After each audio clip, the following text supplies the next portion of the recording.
Masalah krusial yang dihadapi beberapa kota di Indonesia.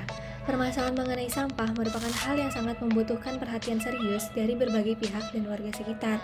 Karena untuk saat ini, sampah masih menjadi persoalan yang mendapati kegagalan dalam hal penanganannya.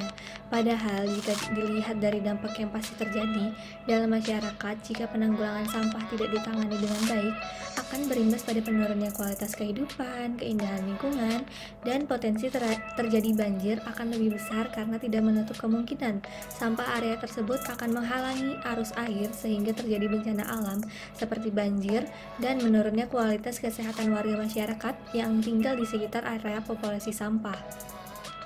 Sampah memiliki jenis-jenisnya, yaitu sampah non-organik dan sampah organik. Sampah non-organik merupakan sampah yang dihasilkan dari bahan-bahan non-hayati, bisa berupa produk sintetik maupun hasil proses teknologi pengolahan bahan tambang. Sampah non-organik dibedakan lagi menjadi sampah logam dan produk-produk olahannya, sampah plastik, kertas, kaca, keramik, dan deterjen. Jenis sampah ini sebagian besar tidak dapat terurai secara keseluruhan melalui cara alami. Ditambah lagi beberapa jenis sampah ini bahkan memerlukan waktu yang lama dalam penguraiannya. Contohnya adalah sampah botol plastik, botol gelas, tas plastik, dan kaleng. Tapi sampah jenis ini dapat dimanfaatkan seperti didaur ulang menjadi barang-barang baru atau produk baru seperti contohnya membuat kertas baru dari kertas daur ulang, membuat produk aluminium dari kaleng aluminium bekas, dan lainnya. Yang kedua ada sampah organik. Sampah organik merupakan jenis sampah yang tersusun oleh senyawa organik dan bersifat degradable, yaitu secara alami dapat mudah diurai oleh jasad hidup khususnya mikroorganisme. Jenis sampah satu ini adalah sampah yang diproduksi dari bahan-bahan hayati. Proses terurainya sampah organik terbilang mudah, apalagi melalui proses alami. Contoh dari sampah organik sendiri adalah sampah rumah tangga seperti sisa makanan, tepung, kulit, buah, daun, dan ranting. Selain rumah tangga, pasar tradisional juga menjadi penyumbang terbesar dalam menghasilkan jenis sampah organik ini. Namun, tidak selamanya sampah organik bisa terus terurai secara alami.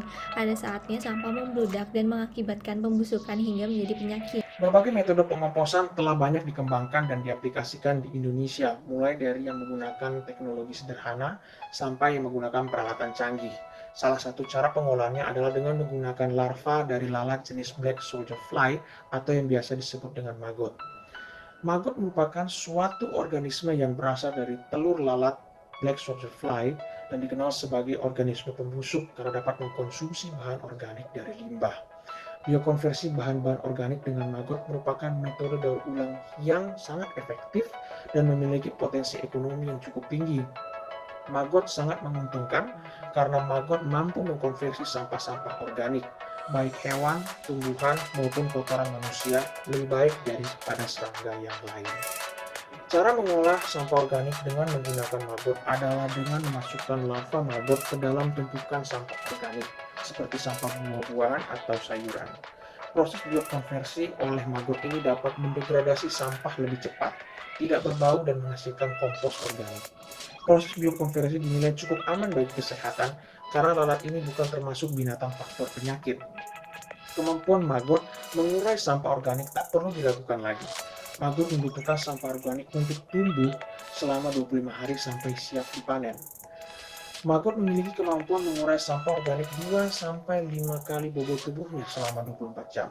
1 kilogram maggot dapat menghabiskan 2-5 kilogram sampah organik per hari. Maggot yang sudah menjadi prepupa maupun bangkai lalat BSF masih bisa dimanfaatkan. Kepompongnya bisa dimanfaatkan sebagai pupuk, sehingga dalam proses budidayanya tidak menghasilkan sampah baru, serta larvanya dapat menjadi sumber protein yang baik untuk unggas dan ikan. Cara budidaya maggot juga terbilang mudah. Yang kita butuhkan yaitu kandang lalat PSF yang berfungsi sebagai tempat alat tersebut kawin dan memproduksi telur hingga terjadi penetasan. Kandang ditutup kawat atau kasa dan diletakkan di tempat yang terkena sinar matahari. Kemudian untuk tempat bertelur bagi lalat betina, perlu disiapkan kardus, kayu, dan papan yang memiliki celah.